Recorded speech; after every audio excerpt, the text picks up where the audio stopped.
रामलाल अमन कुमार के घर नौकरी करता था। अमन कुमार का बेटा सौरभ एक बड़े स्कूल में पढ़ता था, जबकि रामलाल का बेटा दीपक एक सरकारी स्कूल में पढ़ता था। सौरभ और दीपक दोनों ही पढ़ने में होशियार थे और अपने अपने स्कूल के अच्छे बच्चों में उनका नाम था। देखो पापा, मेरा रिपोर्ट कार्ड मिल गया, मैं क्लास में फर्स्ट आया हूँ। अरे वाह सौरभ, मुझे पता था मेरा बेटा इस बार भी क्लास में फर्स्ट आएगा। अरे रामलाल, दीपक भी तो अपनी क्लास में फर्स्ट आया ना? अभी कुछ देर पहले ही वो भी अपना रिपोर्ट कार्ड दिखा रहा था। जी साहब, वो भी अपनी कक्षा में अव्वल आया है।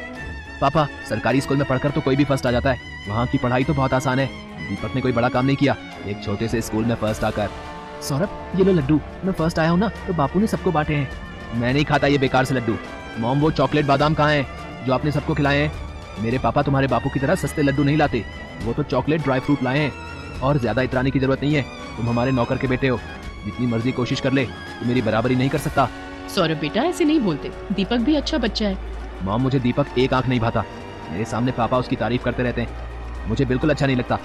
मैं कपिल के घर खेलने जा रहा हूँ। सौरभ को दीपक से नफरत थी, दीपक भी उसकी तरह पढ़ाई में बहुत अच्छा था।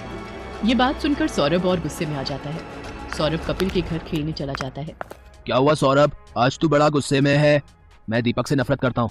आज मैं जब पापा को अपना रिपोर्ट कार्ड दिखा रहा था तो दीपक ने भी अपना रिपोर्ट कार्ड दिखाया, वो भी मेरी तरह फर्स्ट आया है। फिर तुम ही बताओ, फिर पापा उसकी भी तारीफ करने लगे, वो हमारे नौकर का बेटा है, ये बात मुझे उसे समझानी होगी।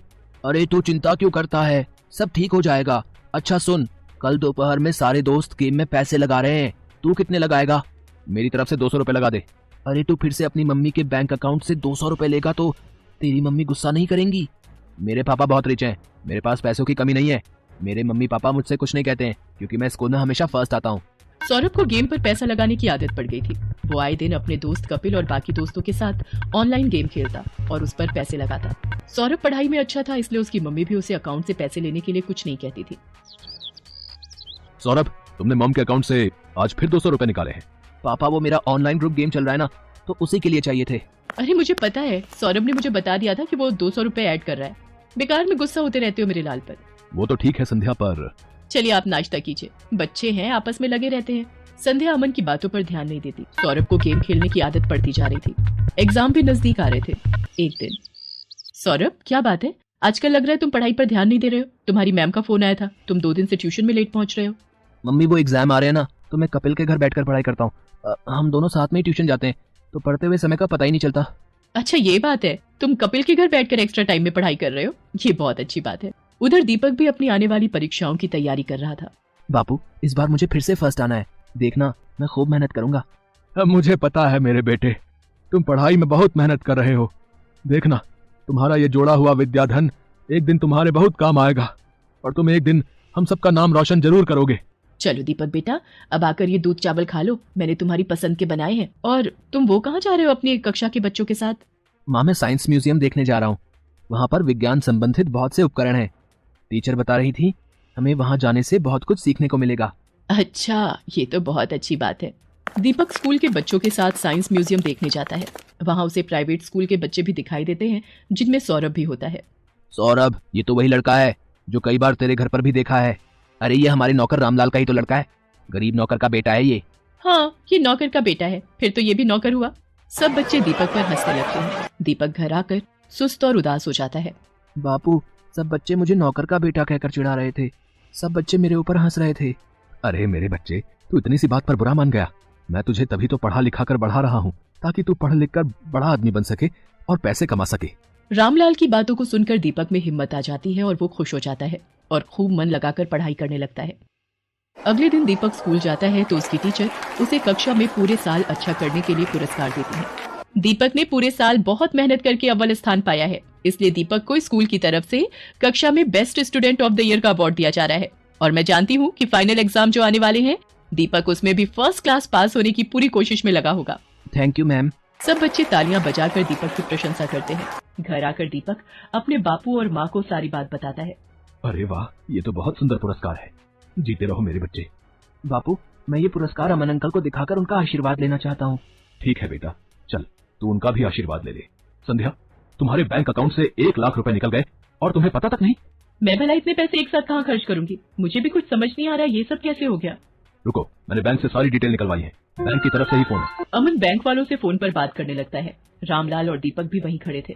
हो गया सत्यानाश, और दो लाडले को मोबाइल फोन, तुम्हारे बेटे ने बेवकूफी में 1 लाख रुपए न जाने किसी ऑनलाइन गेम में लगा दिए। अब भुगतो। और है कहाँ ये सौरभ?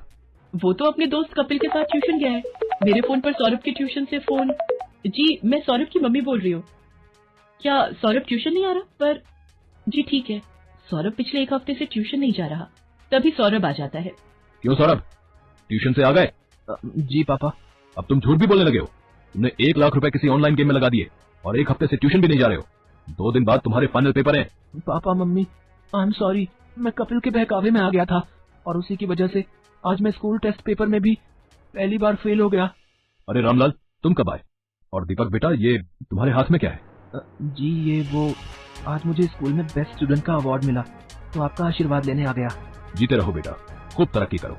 अमन दीपक को आशीर्वाद देकर चुपचाप अपने कमरे में चला जाता है। पापा क्या मैं अंदर आ सकता हूँ? मुझे अभी तुमसे कोई बात नहीं करनी सौरभ, अपने रूम में जाओ।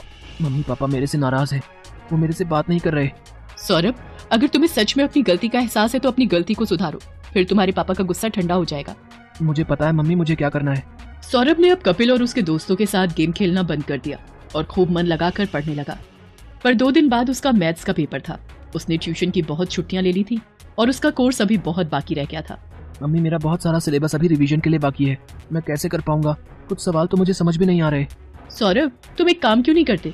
दीपक की मैथ्स बहुत अच्छी है, उसके मार्क्स भी बहुत अच्छे आते हैं और मैंने सुना है अब तो सरकारी स्कूल की पढ़ाई भी बहुत अच्छी हो गई है और प्राइवेट स्कूल की किताबें और सरकारी स्कूल की किताबें एक जैसे कोर्स की पढ़ाई जाती हैं। मम्मी क्या दीपक मेरी मदद करेगा? मैंने हमेशा उसके साथ गलत व्यवहार किया है। कोई बात नहीं, पर अब तुम्हें अपनी गलती का एहसास है, ये बहुत बड़ी बात है। रामलाल, दीपक को जरा बुला लाओ, सौरभ को मैथ्स में उसकी सहायता चाहिए।